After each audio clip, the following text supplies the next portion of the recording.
ہم وہی کہیں گے جو ہمارا دین ہم کو بتاتا ہے، عمل کرو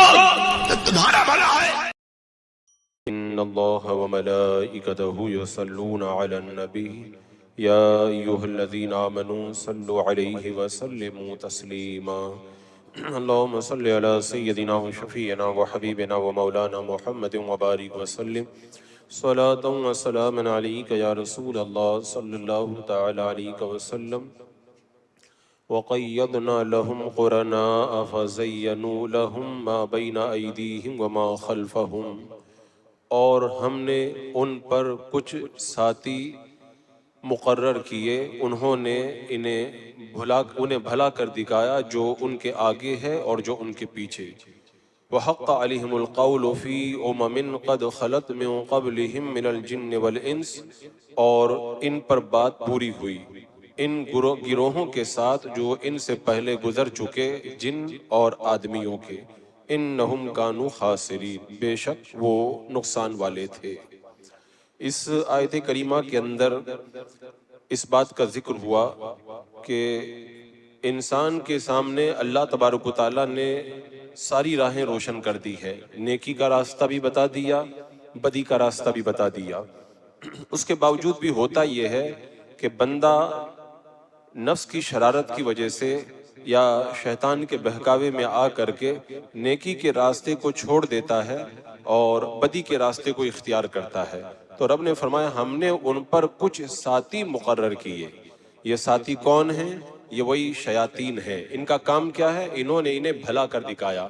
جو ان کے آگے ہے اور جو ان کے پیچھے ہے۔ آگے یعنی دنیا کی زیب و زینت اور نفس کی خواہشات، اس کو اچھا کر کے دکھایا، اور جو ان کے پیچھے ہے یعنی آخرت کا معاملہ، یعنی یہ وسوسہ ڈال دیا کہ مرنے کے بعد اٹھنا نہیں ہے، حساب و کتاب نہیں ہونا ہے، کوئی کسی طرح کا عذاب نہیں ہونا ہے۔ تو آگے پیچھے سب ان کو بھلا کر دکھایا، اور اس طرح سے وہ شیطان کے بہکاوے میں آ کر کے گناہوں کے اندر گرفتار ہو جاتے ہیں۔ تو اس آیت کریمہ کا معنی یہ ہے ہم نے جنات اور انسانوں میں سے بعض شیاطین کو ان کافروں کا دوست بنا کر ان پر مسلط کر دیا، جو شیطان ان کی نظر میں دنیا و آخرت کو اچھا کر کے دکھاتے ہیں، اور دنیا کی چیزوں میں گناہوں کی لذتوں کو اور آخرت کی چیزوں میں حساب کتاب کے انکار کو اچھا کر کے دکھاتے ہیں۔ جیسے وہ کہا تھا نا کہ بابر بعیش کوش کہ عالم دوبارہ نیست، آیا بابر دنیا میں عیش کر لے، دوبارہ دنیا میں نہیں آنا ہے۔ تو یہ جو خیال پیدا ہوتا ہے کہ آج عیش کر لو، کل کس نے دیکھا ہے، یہ خیال کہاں سے آتا ہے؟ نفس کی شرارت، اور جو شیطان مسلط ہوتا ہے وہ شیطان یہ ساری چیزیں ان کے لیے سجا کر کے پیش کرتا ہے۔ بعض مفسرین فرماتے ہیں جب اللہ تعالیٰ کسی شخص کے ساتھ میں بلائی کا ارادہ کرتا ہے تو اس کے ساتھی اسے ایسے خیرخواہ ساتھی عطا کرتا ہے جو اس کو اللہ کی اطاعت کی طرف لے کر کے جاتے ہیں، نیکی کی طرف لے کے جاتے ہیں اور نیک کاموں میں مدد کرتے ہیں۔ اور جب اللہ تعالیٰ کسی کے ساتھ میں شر کا ارادہ فرماتا ہے تو اس کے ایسے برے ساتھی اس پر مسلط کر دیتا ہے جو اس کو اللہ تعالیٰ کے حکم کے خلاف لے کر کے جاتے ہیں، فسق و فجور میں مبتلا کرتے ہیں۔ لہٰذا انسان کی نجات اس بات میں ہے کہ انسان اپنے نفس امارہ اور اس کے احکام کو اور نفس کی خواہشوں کی نفس امارہ کی خواہشوں کو چھوڑ دے اور خواہشات کی مخالفت کے لیے اپنے آپ کو تیار کر لے۔ حدیث پاک میں ہے، حضرت ابو ذر رضی اللہ تعالیٰ عنہ بیان کرتے ہیں میں نے رسول اللہ صلی اللہ تعالیٰ علیہ وسلم سے سوال کیا کون سا جہاد افضل ہے؟ آپ نے فرمایا تم اللہ تعالیٰ کی اطاعت میں اپنے نفس سے اور نفس کی خواہشات سے جہاد کرو۔ تو بندہ اگر بھلائی چاہے گا تو نفس کی خواہشات کو ترک کرے گا۔ علا بن زیاد بیان کرتے ہیں ایک شخص نے حضرت عبداللہ بن عمر بن عاص رضی اللہ تعالیٰ عنہ سے پوچھا کہ مجاہدین میں سے کون سا مجاہد افضل ہے؟ انہوں نے فرمایا جو اللہ تبارک و تعالیٰ کی اطاعت میں اپنے نفس سے جہاد کرے وہ افضل ہے۔ تو سوال کرنے والے نے کہا یہ آپ اپنی طرف سے کہہ رہے ہیں کیا حضور اکرم صلی اللہ علیہ وسلم کا فرمان ہے یہ؟ تو آپ نے فرمایا یہ اللہ کے رسول علیہ السلام کا ارشاد ہے۔ اور حضرت فضالہ بن عبید کہتے ہیں میں نے رسول اللہ صلی اللہ تعالیٰ علیہ وسلم کو یہ فرماتے ہوئے سنا ہے کہ مجاہد وہ ہے جو اپنے نفس سے جہاد کرے۔ ایک روایت میں آتا ہے جو اللہ کے لیے یا اللہ کی اطاعت میں اپنے نفس سے جہاد کرے تو وہی مجاہد ہوا کرتا ہے۔ تو اس آیت کریمہ میں جو فرمایا ہم ان پر برے ساتھیوں کو مسلط کر دیتے ہیں، کیونکہ بندہ جب بالغ ہو جاتا ہے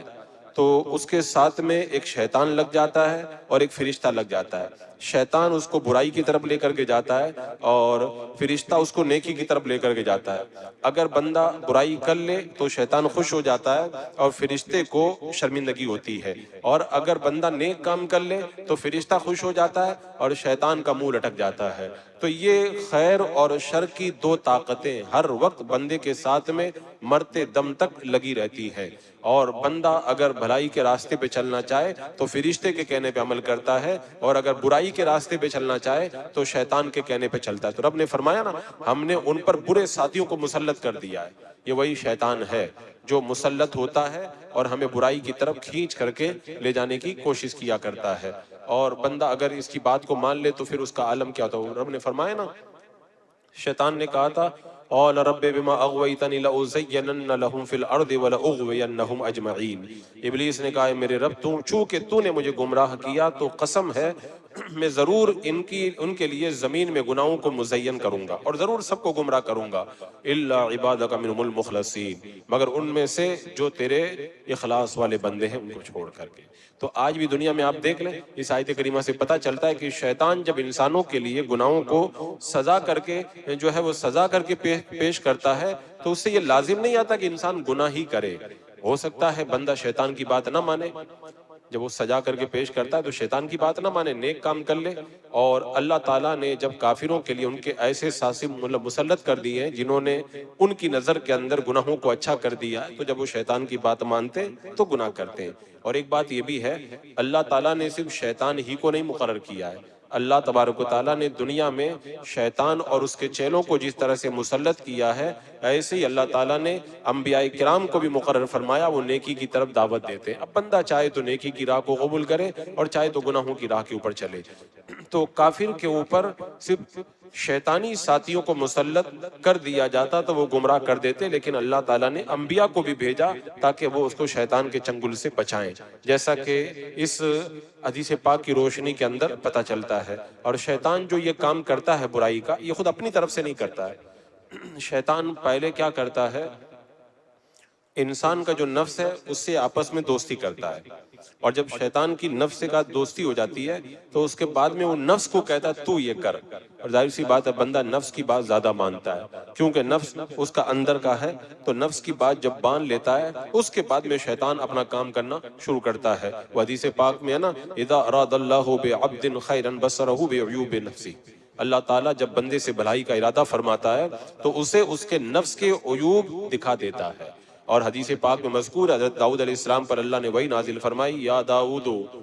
عاد نفسک فإن ودی فی عداوتها، فرمایا اے داؤد تم اپنے نفس کو دشمن جانو کیونکہ میری محبت اس کی دشمنی کے اندر ہے، میری محبت فإن ودی فی عداوتها، میری محبت جو ہے وہ اس کی دشمنی میں ہے۔ تو بندہ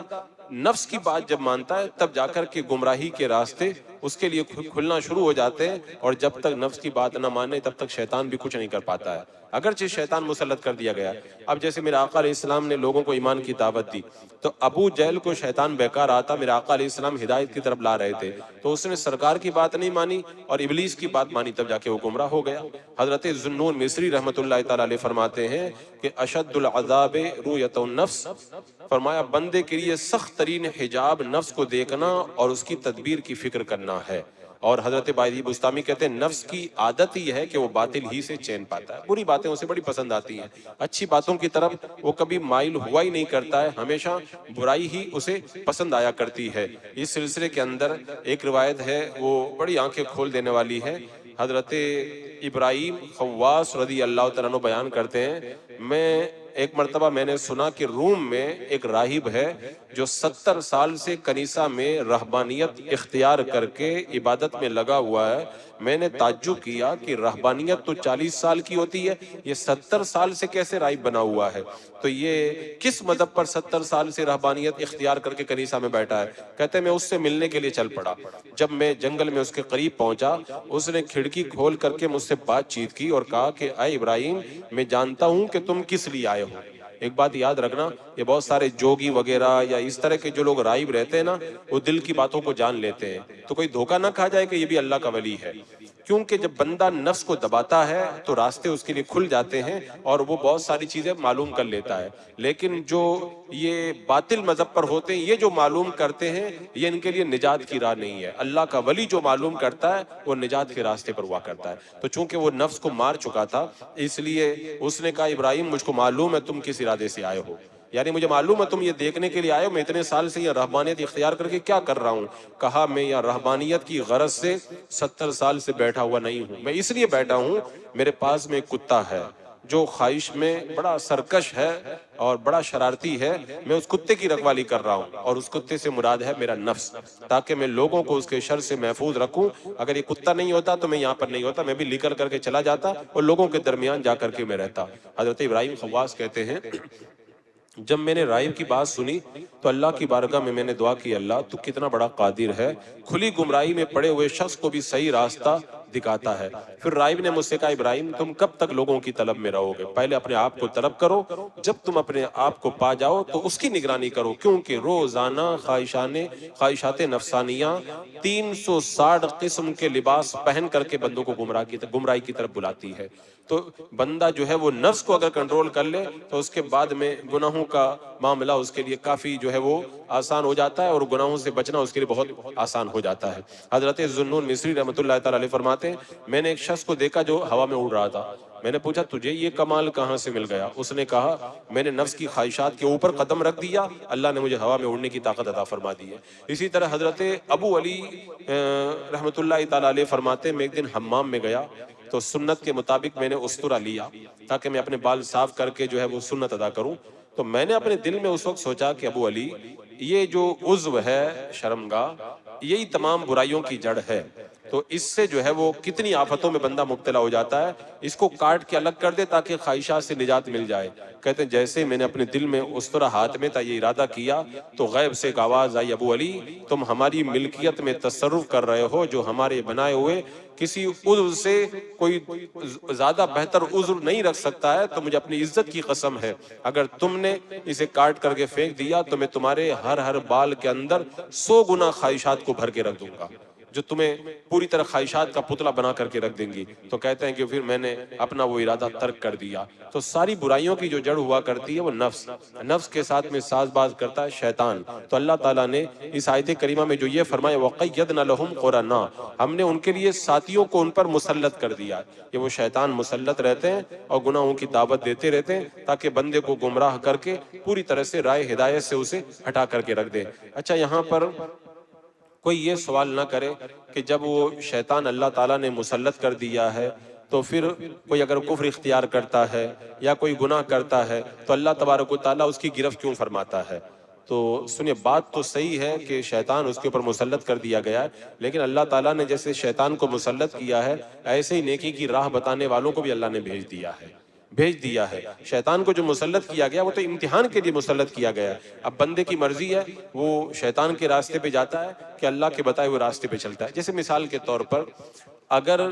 کوئی زہر رکھا ہو بتا دے کہ یہ زہر ہے اس کو کھاؤ گے تو مر جاؤ گے، اور یہ شہد رکھا ہے اس کو پیو گے تو طاقت آئے گی. اب اگر کوئی زہر کھا لے اور کہے کہ مجھے فلاں نے زہر کا پتہ بتایا تھا اس نے میرے اوپر ظلم کیا ہے، تو کہیں گے نادان اس نے زہر بتایا تھا تو ساتھ میں یہ بھی تو بتایا تھا کہ اس کو کھانے سے جان جاتی ہے اور شہد پینے سے طاقت آتی ہے، تم نے خود نے جان جانے والا کام کیا ہے اور طاقت آنے والی چیز کو چھوڑ دیا ہے. ایسے اللہ نے ہدایت بھی بتائی اور شیطانوں کو بھی مسلط کیا. اب اگر کوئی ہدایت کو چھوڑ کر کے شیطانوں کی بات مان لے تو یہ اللہ تبارک و تعالیٰ کی طرف سے ظلم نہیں ہے، بندہ خود اپنے آپ کے اوپر ظلم کر رہا ہے. لہذا سلامتی اسی میں ہے کہ یہ کہا جائے ہر انسان چاہے وہ مسلمان ہو یا کافر اپنے افعال میں آزاد ہے. اگر بھلائی کو اختیار کرتا ہے تو ثواب دیا جائے گا، برائی کو اختیار کرتا ہے تو اللہ تعالیٰ اس کے اوپر عذاب کو مسلط فرمائے گا.